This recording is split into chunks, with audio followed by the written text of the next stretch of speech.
نو حاصل دک جوړیږي چې خبر واحد او خبر متواتر تقسیم په سلفو کې نو. قرآن مطلقاً وی چې حدیث دی نو تبه معنی او تبه نرد کې د خبر متواتر او د خبر واحد خبر ډېری رستو راغلی دي. اصطلاح اول رستنه ده، خو بیا دا خبره اتفاقی نه ده که اصطلاح هم چا راایسته دا معارضه په دوران کې د قوت معلومولو د خاطره ده. په هغه کې بیا دا ویل چې خبر واحد به عقیده کې نه چلیږي او د علم یقیني فایده نه ورکي او خبر متواتر ورکي. دا د محدثینو اصطلاح نه دا او کده زنو خلکو دنو خطا دي. او دې باب کې احناف علماو بیا ډېره غلو کړی دا، اگر چې ځنې احناف علماو د دې خبر احساس لرلې ده چې دا خبرې ټیک نه دي، لکه مخکې حواله پیش وي. مولا علی قاری رحمه الله علیه په دې باندې بحث کړی دی او نور اهل علمو. خو د ټولو نه اولنې خبره چې احناف په دې باب کې څه شی پیش کړي، نو دیو یو آیت د الله د کتاب پیش کړي او استدلال باطل کوي په هغې سره. کلمت حق ارید بها الباطل په بنا باندې لګیا دي. دی وی چې قرآن کې الله تعالی فرمایي چې ان یتبعون الا الظن، دا مشرکانو د قرآن منکرین تابعداري نه کوي مگر د ګمان. وان الظن لا یغنی من الحق شیئا، او د حق مقابله کې ځوان هیڅ فایده نه ورکي. دا آیت کریمه او دا رنگ د ځوان په لفظ باندې استعمال شوی چې کم مضموم ځوان دی هغه احناف رالی او دا خبر دی ثابتی چې خبر واحد ناقص دی په عقیده کې. ټولو نه اول تاسو وګورئ آیت کریمه داسې دی ان یتبعون الا الظن. دا مشرکان د مکی دا منکرین د قرآن دی تابعداری نه کوي د حق مقابله کې مگر د ځوان. نو دا د ځوان تابعداری دینه مراد د مشرکانو ځوان دی، د رسول الله خبر واحد ته نه دی. بل د ځوان باندې عمل کوون کې محدثین او اهل حدیث نو. ان یتبعون کې ضمیر د جمع نه مراد دلته مشرکان د مکی دی. بے ویل دی ان الظن لا یغنی من الحق شیئا، دلته حق قرآن او حدیث ته ویل دی، حدیث متواتر ته دلته ځوان مقابل نه دی ویلی. نو د دې آیت کریمه اصل معنی دا ده او صفا مطلب دا دی چې د قرآن او د حدیث د الله او د رسول مقابله کې مشرکان د مکی تقلید الآباء والاجداد کوي. نو اصل کې د آبا او اجدادو بے دلیل خبرې منلو ته دلته ځوان ویل دی چې هغې کې د احناف و ګولان په خپله مفتلا دي. دلته کې څوک داسې د سلفو د تفسیر نشي ثابتولی. زمونږ د پنجپریان ګولونه وی مونږ د قرآن ماهرین یو، وی مونږ دنیا ته ندای قرآن او आवाज د قرآن ورسو. وی الله دی تعالی د ډبل په ځای تریپل اجر درکړي. خو کستا د قرآن فهم دیته وي چې ته د یتبعون ظن مراد خبر واحد لی او په دې باندې عمل کوونکو ته ځوان والا خلق وي، نو دا خو ته د قرآن د تفسیر هوا هم پتا نه ده لګېدلې، بلکې تفسیر خو در کنار د قرآن د لفظي ترجمه هوا هم پتا نه ده لګېدلې.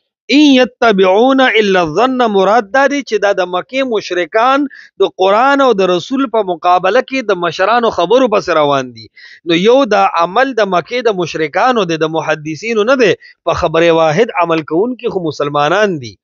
دویم د ظن مراد دلته اخبار احاد نه دي، تقلید الآباء والاجداد دي.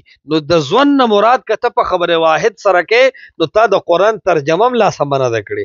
بیا فرمایي ان الظن لا یغنی من الحق شیئا، ظن د حق مقابله کې هیڅ شی نه دی. دلته کې ظن تقلید الآباء مراد دی، دلته کې ظن په مقابله د سنت متواتره مراد نه دی. د دې خلکو نه سوالونه دادي چې څوک وایي چې د ان الظن لا یغنی من الحق شیئا یا دغه رنګ داسې خبره کوي چې ان یتبعون الا الظن. د دې آیاتونو نه چې څوک وایي چې خبر واحد مراد دی، داغین اولنې سوال دا دی چې د محمد رسول الله صلی الله علیه وسلم او د سلف صالحین د تفسیر نه ثابت کا چې د ظن مراد خبر واحد دی. یعنی داسې تفسیر د دې آیت او چې هغه منقول عن السلف وي، په فهم السلف باندې مشروط وي، ورنه دستا تفسیر به مقبول نه وي. دویم سوال، خبر واحد تا ظن مضموم وائل ثابت کا. زکه دلته چې الله فرمایي چې ان یتبعون الا الظن، دا د مکه مشرکان تابعداري نه کوي مگر د ظن. نو آیا د مکه مشرکانو د حدیث د قران مقابله کې خبر واحد مانو؟ نه، دین مراد ظن مضموم دی، تقلید الآباء والاجداد. چا د قران نه ثابت دی هغه تفسیر چې دی به چې حسبنا ما وجدنا آباءنا وإنا على آثارهم مقتدون كذلك يفعلون. دا د دې آیت تفسیر باغی کو. نو دویم سوال دا دی چې تاسو د ظن مراد ظن مضموم دی، نو خبر واحد ته ثابت که چې دا ظن فایده ورکی، خو ظن مضموم فایده ورکی، د ظن فاسد فایده ورکی، د ظن موهوم فایده ورکی. دا د خبر واحد بارک محدثینو چرته نه دی ویلي چې د خبر واحد د ظن فاسد فایده ورکی. چرې نه، چا که د خبر واحد تقسیم کړم د نو ظن غالب به یاد کړي، ظن موهوم او فاسد بچانی یاد کړي. دریم سوال دا دی چې د عمومي نصوص مقابل تفسیر ته ولیکې، دا تفسیر دی مردود دی. څلورمه خبره دا ده چې دلته الله تعالی وی د مشرکان په ظن پس روان دي، نو که د ظن نه مراد خبر واحد وي، نو آیا صحابه او د الله رسول سره قرآن او حدیث متواتره او لکه مطلب دا شو چې ولې د مکې مشرکانو په اخبار احاد عمل کو؟ کلا وحاشا، بلکې تقلید الآباء کو. نو عرض دا شو چې بیا خدا خبره ثابتېږي چې دا مشرکین د تقلید الآباء کوي، د مشرانو خبرو پس روان دي، د مکی د مشرکانو د مشرانو بے دلیل خبره او د رسول الله خبره واحد گویا کې تا ته یو شیخ کاری. که د مکی د مشرکانو د مشرانو بے دلیل خبره او د رسول الله صلی الله علیه وسلم خبره واحد څوک یو شی غني، نو بالکل هغه د بیا د یتبعون الا الظن د کمانو کی. او کنه د رسول الله په خبره کې او د مشرکانو د مشرانو خبره کې فرق دی، نو یتبعون الظن مراد خبره واحد نه دی بلکې تقلید الآبادی. او بل خبره پینځمه ده که دا اصطلاح مسلم هم شي، نو دا خبر واحد چې کم ظنیت دی دین مراد ظن غالب دی او امر شرعی دی، او د دې یتبعون الظن چې کم ظن مراد دی نو دین مراد ظن مضموم دی، دا برابر ندی. بل یو سوال دا دی چې آیا رسول الله صلی الله علیه وسلم باندې کله دا قرآن نازلېدو، نو الله تعالی فرمایي چې قرآن مقابله کې دا مشرکان د ظن تابعداري کوي، ان یتبعون الا الظن. نو چې قرآن راتنو ولې خبر واحد موجودو، خبر واحد خو رستو راغلی دی او د رسول الله خبرې ته خلک خبر واحد وي، نو ولې مشرکانو د رسول الله خبر واحد منو او صحابه قرآن منو؟ هغه خو د رسول الله دشمنانو، د رسول الله صلی الله علیه وسلم د خبرې د منلو قائل نه وو، نو چې جای د دینه چې هغه د خبره متواتر وي یا د خبره واحد وي. بلکې د دې آیت کریمه صحیح تفسیر دا دی چې ان یتبعون الا الظن، دا مشرکان ګمان پس روان دي، او ګمان د دې سره کله کله اکثریت دی، اکثریت، او کله کله تقلید الآباء دی چې حسبنا ما وجدنا علیه آباءنا. نو عرض مونږ دا کو چې احناف علماء کې مولا علی قاریم دا خبره کړې ده، حنفی عالم دی، داغه کتاب دی رسائل د مولا علی قاری. پاغه رسائلو کې یو رساله ده شم العوارض فی ذم الروافض، او هغه کې تفصیلی بحث په دې خبره باندې کړی دی، او پنځم جلد 21 صفحه کې وی ومن المعلوم ویلوی وړو ته پته ده، من المعلوم عند ارباب العلوم واصحاب المفهوم ان مبنى العقائد على الادله القطعيه لا على الحجج الظنيه المفيده في المسائل الفقهيه الفرعيه، وذلك لقوله تعالى في ذم الكفار ان يتبعون الا الظن وإن الظن لا يغني من الحق شيئا، والإجماع منعقد عليه عند من يؤخذ معرفة لديه. دا خبره محمد ابن مصطفی خادمیم کړی دا. البریقة المحمودیہ شرح الطریقة المحمدیہ اول جلد سے 341 کی. الباب الثانی ذکر کړی دی فی الامور المهمه فی الشریعه. نو دا د مولا علی قاری عبارت دی او دا موږ ډېر په ادب احترام سره رد کوو چې دلته مولا علی قاری خطا کړی دا. داسې نور علما هم کړی دا چې هغه وی ومن المعلوم عند ارباب العلوم واصحاب المفهوم. ویلو یو وړو ته دا خبره معلومه ده چې ان مبنى العقائد على الادله القطعيه، چې د عقایدو بنا په ادله قطعیه ده. دا خبره ټیک ده، لا على الحجج الظنيه، خو په حجج ظنیه نه ده. اوس دا خبره د مولا علی قاری غلطه ده. المفیده فی المسائل الفقهیه الفرعیه، چې عفو فروعی مسائلو کې فائدہ ورکي. وای چې کم دلائل په فروعی مسائلو کې استعمالیږي وي دا په عقیده کې کافی نه دي. دا غلطه خبره ده. زمونږ دین قرآن او حدیث ته پاغي به عقیدم ثابتيږي، پاغي به عملم ثابتيږي. دا خبره بیا نشته چې عمل مخکې او وروستو، دا ټولې د خلکو جوړې شوی خبرې دي. قرآن او حدیث د اصول او د فروع فرقم صراحتا نه دی کړي، خو بیا د هغې دپاره د دلایل وزن معلومول چې د رسول الله خبره به په عقیده کې یو انداز کې منې او په عمل کې بل انداز، کلا وحاشا. او بیا وی د دې د پار دلیل مونږ سره دا آیت ته چې ان یتبعون الا الظن وان الظن لا یغنی من الحق شیئا. د دې آیت ما تفصیلی تشریح وکړه چې دا خطا ده. والاجماع منعقد علیه عند من یؤخذ معرفه الذی، او په دې اجماع ده. دا اجماع یو داسې ټکی دی کنه چې دا د خلکو د یارولو د پاره مولان استعمالی. وی په دې خبره اجماع ده خلفا وسلفا من غیر نکیرن. هر سړی خپل خبرې ته اجماع وینا. اجماع د پاره سند پکار دی چې دا اجماع د په سند ثابته کا. او استاد توضیح تلویح لیکلی دی چې وخلاف الواحد کا خلاف الاکثر، چې یو سړی په سلفو کې په امت کې خلاف وکړو نو اجماع د ماته ده. نو دا خو د ډیرو اهل علم چې مخکې حواله مو ذکر کړي، دا د هغې د اصول سره ښکاره تصادم خوري. سعد الدین تفتزانی سے په شرح العقائد د ختم نبوت مسئله چې شروع کړي 334 صفحه راځي د بشرا مکتبه مطابق. هغه وی ان الخبر الواحد على تقدير اشتماله على جميع الشرائط المذكورة في اصول الفقه لا يفيد الا الظن ولا عبرة بالظن في باب الاعتقاديات. دا عبارت ډیر مشهور شوی دی. اب دیم دا خبره کوي تفتزانی صاحب چې خبره واحد علی تقدیر اشتماله علی جميع الشرائط، چې ټول شرائط په خبره واحد کې موجود شي. وی بیا هم لا یفید الا الظن، دا قطعیت فایده نه ورکی، دا د ظن فایده ورکی.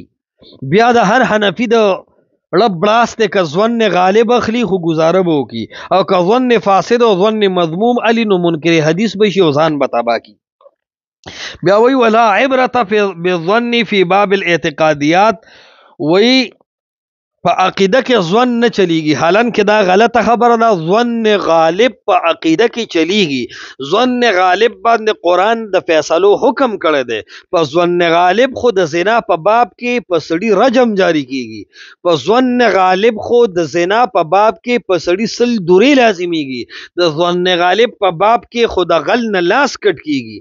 ظن غالب باندې قرآن امر کړی دی او دا قطعی، او بس دومره پورې یقین کافی دی چې ظن غالب درجې ته ورسی. کنی نو د الله تعالی چا نه دی لیدلی دا ظن غالب دی. بیا به د ډیرو خبرو نه انکار لازم شي. په هره خبره د مسلمان شرع صدر ضروری نه دی. قرآن او حدیث رسیدل یو سړي ته ضروری دی. اقامت الحجت ضروری دی. فهم الحجت ضروری نه دی. په ډیرو خبرو د خلکو سر نه خلاصیږي، بلکې قرآن کریم کې الله تعالی فرمایي عسى ان تکرهوا شیئا وهو خیر لکم. ستا به یو شي نه د اړه نه مطمئن، لکه خبر واحد باندې بستا عقیده نه جوړیږي. الله فرمایي وهو خیر لکم، خو دې کې تا لپاره خیر دی. نو ظن غالب په دین کې کافی درجه ده. اطمینان کم اطمینان چې منطقیان وي چې په تشکیک المشکک سره نه زائل کیږي. دا ظلم دی او داسې اطمینان د یو څلورو امورو نه علاوه په هیڅ څیز باندې نه ثابتېږي. دا خو به بیا خلک وایي چې موږ رسول الله نه دی لیدلی، هسې خبره را روانه ده لہذا نه یې منم، یا به وایي چې موږ جنت جهنم نه دی لیدلی، ظن غالب دی لہذا نه یې منم. نه، د دین اکثر امور په ظن غالب بنا دی. هغه تصدیق کوم چې منطقیان او فلاسفه وایي دا چې ته په یو څو امورو کې دی، کني دین خامخا په ظن غالب روان وي. تا ته قرآن او حدیث راو رسیدو او د هغې عقیدې د توړ دپاره آیت او حدیث نشته، بس د آیت او حدیث چې د هغې د توړ دپاره معارض نشته او آیت او حدیث راغې په صحیح سند، دا به بالکل منی او دا د الله د کتاب همره طاقت لري. او څنګه چې د آیات صریحین منکر کافر وي، داسې د ظن غالب باندې د ثابت شوی امر نه منکر چې کله انکار جهودی کوي دا هم کافر وي. نبراس په شرح العقاید باندې عبدالعزیز فرهاروی 282 صفحه کې لیکي بل الظن انما يعتبر في العمليات، وی ظن چې کم دی او غالب ګمان وي په عمل کې چلیږي، عقیده کې نه. دا خبره غلطه ده. دا خود احناف لګ د مخکې علما او حواله شوي. دیوبندی علما او خبر واحد باره کې یو څو حواله ولیکي. مولوی محمد ابراهیم واعظ دهلوی کشف مغالطات در مسئلہ سماع اموات، دا پنجپیریان گولان دا ډیر پیش کی.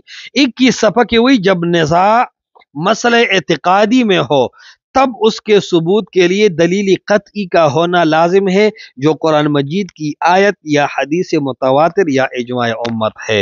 یعنی دے ہم پا عقیدہ کے خبر واحد حجت نہ منی. دا غلط خبر ده.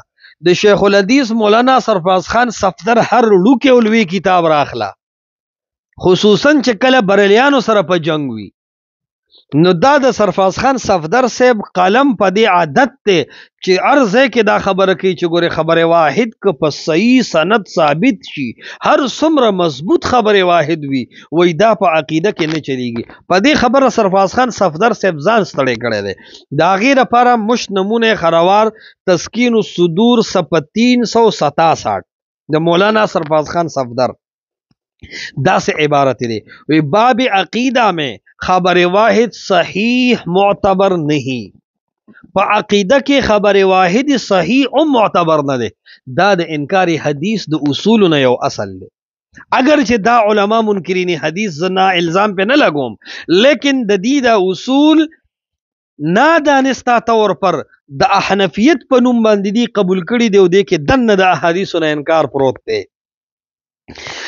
بل کتاب اولی کا آنکھوں کی ٹھنڈک صفحہ 25 عقیدہ میں خبر واحد صحیح سے بھی گاڑی نہیں چل سکتی اور قرآن کریم کے مقابلہ میں تو خبر واحد کا پیش کرنا ہی ناجائز ہے. دا خبری دینو ام دک سے دے شیخ الحدیث سرفراز خان صفدر سے کتاب دے راہ ہدایت 202 صفحہ. دغسی کتاب اتمام البرحان درم عیسیٰ صفحہ 62. دی ټولو کې مولانا سرفراز خان صفدر په دې خبره زور اچي چې ګوره خبره واحد په عقیده کې نه منم او دا الله توتی الله دی جنتونو کې تاو راتاو کا. دا خبره واحد احادیث متواتره ځنې علماء فرمایلی دی ولا یکاد یوجد، احادیث متواتره اډوشته دینا چې نو بیان ورشا کشمیری سے په متواتر کې اقسام زیات کوي چې ځنې حدیث وتوردن نکو. د احادیث اکثر حصہ په اخبار احاد و بنا دا. نو ته چې وای چې خبر واحد په عقیده کې نه چلیږي، سبب د مهدی نه انکار کې. سرفراز خان صفدر صاحب ګلا چې کله ته وای چې خبر واحد په عقیده کې نه چلیږي، اگر که صحیح وي ته به د نزول مسیح نم یو ورځ منکر شي، اگر چې یې نه خوشی با کته نه استا کشران بشي. دا د انکار حدیث اصول دي. قرآن او حدیث کې چرته دا خبره نشته چې حدیث کې و متواتر په عقیده کې منی او خبر واحد به نه منی. په سلفو کې دا خبرې نه وي. دا رستو چې کله د حنفیت په نوم معتزله او کارو کو نو دای په اصولو کې وردن نکړل. دا خې خبرې نه دي. اس رسوائی میں ہاتھ کسی آشنا کا ہے. نو دی باندې مخکم نور علماء ډیر زیات بحث کړی دی چې هغه به کافي ټیم اخلي. د پنځپیریانو یو عالم مفتی اکمل سعید ادینوی هغه یو کتاب لیکلی دی اثبات عقائد کا اصولی طریقہ کار چې عقیده بسنګ ثابت ہے هغه د الله بنده اخبار احاد ته ظن فاسد وي هغه اخبار احاد ته ظن مذموم وي او ټول کتاب په دې خبره باندې چلولې ده چې په هغه ټول کتاب کې دا خبره ثابتې چې ګوره خبره واحد په عقیده کې نه چلیږي او ته د دې پنځپيري عالم دا کتاب وګوره په دې ټول کتاب کې د خپل مدعا لپاره نه د سلف صالحین قول راوړی دی نه د قرآن آیت راوړی دی نه د رسول الله صلی الله علیه وسلم حدیث راوړی دی چې د هغه آیت نه او د هغه حدیث نه دا ثابت شي چې د رسول الله حدیث کله متواتری عقیده کې به معنی او چې کله خبره واحدی عقیده کې به نه معنی دا خبره باندې هغه غریب هیڅ نه دی راوړی سیوا د دین چې وی یتبعون الا الظن یا مشرکان تابعداري نه کوي مگر د ګمان حالن کې دغلته د ظن مراد ظن مذموم دی ظن فاسد دی تقلید العبادی آیا ول مشرکانو د مکه په خبره واحد عمل کو د دې آیت کریمه په مطلب کې خبره واحد کې قرطبي و غیره غستم دی به دلیل غست دی واغه سلف صالحین نو رستو سړی دی په هغه باندې د دومره غټو اصول بنا جوړول ټیک نه دی نو داسې غنو علماء په دې کار کړی دی خدا خطا دی نو حاصل د ټول درس دا شو چې خبره واحد او د متواتر تقسیم په دور د سلفو کې نو دویمه خبره ده د قرآن او حدیث کې د متواتر شروط ندي مذکور اطیع الله او اطیع الرسول مطلق دي اطاعت الرسول مطلق دی د رسول الله خبره به منی که متواتر او که خبره واحدی درېمه خبره د یقین د پاره د هر قسم شکوک او ازاله ضروری نه ده منفی قرائن چې نه ظاهری شبهات نه نو دا د یقین د پاره کافی دی ظن غالب یقین دی او که یو سړی دا وي چې قرآن یقیني ذکر چې د هر چا شبهات دفع کوي نو ډیر مشرکان داسو چې د هغې شبهات اکه صفاتی شو هغې مړه شو وي حسبنا ما وجدنا علیه آباءنا او پر رسول الله اعتراضات کول چې تا د مشرانو دین پرېښی او بې دلیل روانه نو هر قسم شکوک او شبهات او ازاله د یقین د پاره ضروری نه ده ځنې شبهات به وي بیا به هم یقین وي دا مانعت الجمع نه دي که هر دلیل د پاره یقیني کېدل شرط وګرځي چې هر دلیل به یقیني وي او د یقیني نه مراد مطابق للواقع وګرځي نو د نوح علیه السلام زوی د ابراهیم علیه السلام پلار د لوط علیه السلام بیبي دا خو بیا ټول معذور شي ځکه هغې ته یقین نو حاصل شوی او ډیر گمراه خلق چې هغې د اسلام باره کې شکوک او شبهات کې او شرع صدر نه دی شوی نو بیا وتا غي د پر دلایل یقینیه کم ځای پیدا کې په قران خداغه سنا سه یقین راځي خو مطابق للواقع او تمام شکوک چې نفي کی د اطمینان خو هغه ته په قران هم ناراضي نو د قران نلوي دلیل به تسر وړي فاي حديث بعده يؤمنون فتلګي ظن غالب په قران هم حاصلېږي ظن غالب په حدیث هم حاصلېږي او داسې یقین چې مطابق للواقعي او تمام شکوک لري کی اغه نه په ټول قران حاصلېږي او نه په تمام احادیث حاصلېږي په ځنې آیاتونو کې وی او په ځنو کې نه وی څلورمه خبره ده چې کله کله به یقین هم وي مطابق للواقع به هم په یو مرتبه کې وي بیا به هم گمراهي وي لکه مشرکین د مکې د خپل الہه باطلونه مطمئنو نو دا یقین شو مطابق للواقع دا چې اغار سره موجود خلق پر راجمو لیکن بیا هم اغه یقین د دلیل مرتبه حاصل نه کړنو هر یقیني شی دلیل نه او هر دلیل به یقیني نه ظن غالب هم ممکن دی او د یقین په باب کې دا سخت قیودات دا منطقيان او فلسفه ولګولې دي الله او رسول نه دی راګولې او الله او رسول وی چې بس تاسو ته کله یو خبره الله وکړه او رسول الله وکړه فورا اومنه چې چا دا نی ویلې چې ګندا د الله او د رسول الله خبره نه ده نو وای منه اگر کستا شکوک او شبهات باقی پاتې وي پنځمه خبره نبی علیہ الصلوۃ والسلام په ظاهر کې په ظن غالب فیصله کړی دی او یقین به نو مطابق للواقع خبره به نه او رسول الله فیصله کړی دي. لکه ته وګوره حدیث الجاریه چې کوم حدیث د مسلم دی، اگر چې د احناف ګلان نه مني هغه باندې خزی ته او هغه وینځي ته رسول الله صلی الله علیه وسلم فرمایل عین الله، اے ابه الله چرته دی؟ هغه وی فی السما، الله تعالی بر اسمانونو کې دی. رسول الله فرمایل اعتقها فانها مؤمنه، دا آزاد کا، دا خزه مؤمنه ده. نو په یو مسله چې وی الله بر دی، نه ته تپوس کړی چې څنګه بر دی، د عرش نه بر دی کنه دی، نه ته نور اعمال مبارکه تپوس کړی دی. په یو خبره باندې په ظاهر رسول الله فیصله وکړو، د ایمان حکم په لګاو. دا د دې دلیل دی چې رسول الله صلی الله علیه وسلم هم اره خبره کې د زړه اطمینان کافی نه دی ګرځولې، ظاهر تیم کتلی دی. بل حدیث کې راځي نبی وسلم فرمایي من صلی صلاتنا فذلک المسلم، څوک چې زمونږ والا مونږ کوي دا مسلمان دی. دا ظاهر باندې فیصله د اوس کړه کې ارنګي، خو په ظاهر باندې فیصله رسول الله صلی الله علیه وسلم معتبر کړی دا. دلته یقین او مطابق للواقع والا د فلاسفه او د مناطقو قیودات نه دی لګولې. بل خبردار چې بعض آیات قرآنیه باندې هم یقین نه حاصلېږي، هغه یقین کم چې منطقیان لګي، نو ولې بیا به دا آیات قرآن هم ځونی او غیر معتبر فی العقاید وي. ومه خبردار چې هر خبر واحد په نومي خبره واحد دی، دا محتب بالقرائن وی. کله کله دا خلک وی یره مون خبره واحد منو په عقیده کې، خو چې کله محتب بالقرائن وای هر خبره واحد به محتب بالقرائن وی. یعنی دا سی نشي کېدی چې خبره واحد وی او محتب بالقرائن نه، مانعت الخلوه ده. دی کې طریقه دا ده چې هر خبره واحد دا ثقه د ثقه نه نقل کړي، عادل د عادل نه نقل کړي. دا یو قرینه په هر خبره واحد کې تام مضبط راوي وي، دا هر خبر واحد کی.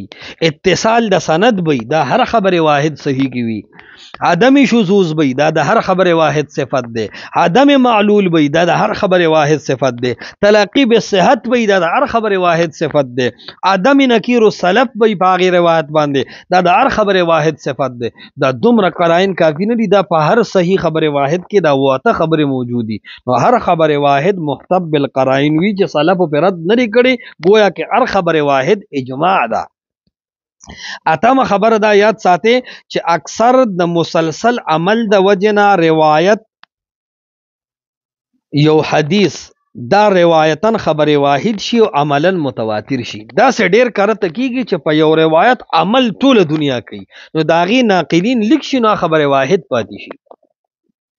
او ارسو کې منی چا په انکار نه کړي، دا هر خبر واحد متواتر دی، خو سنی عملا متواتر دی او سن روایتن عمل متواتر دی.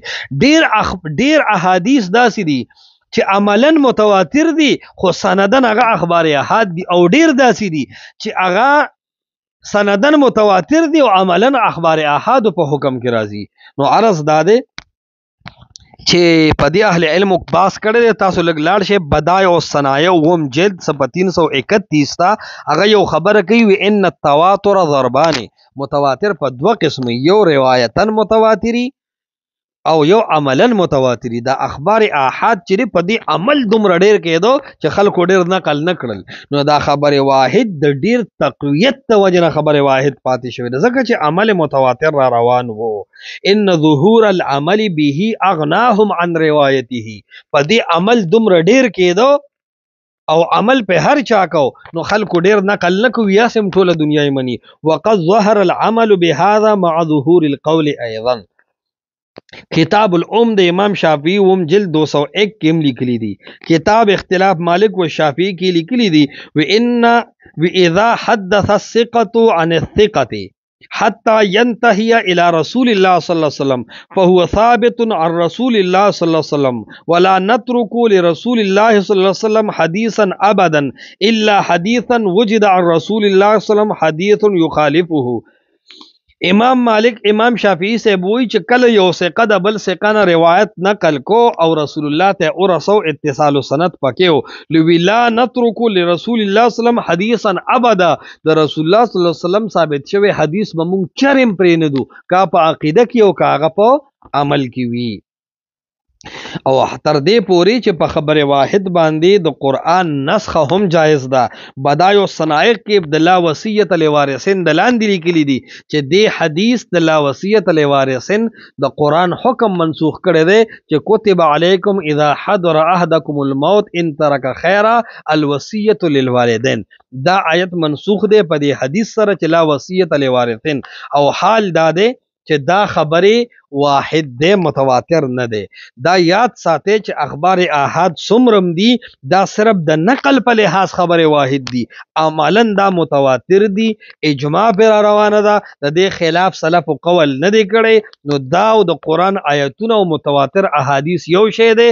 فلهذا چې کم سړی ته قران آیت راغې، کم سړی ته د رسول الله حدیث مه ته راغې، حدیث کچر ته سلف نو رد کړي په صحیح سند سره وو او حدیث وو، بس دې کې بیا دې ته مګوره چې متواتر دی او کنه، عقیده په هم ساته، عمل په هم ساته.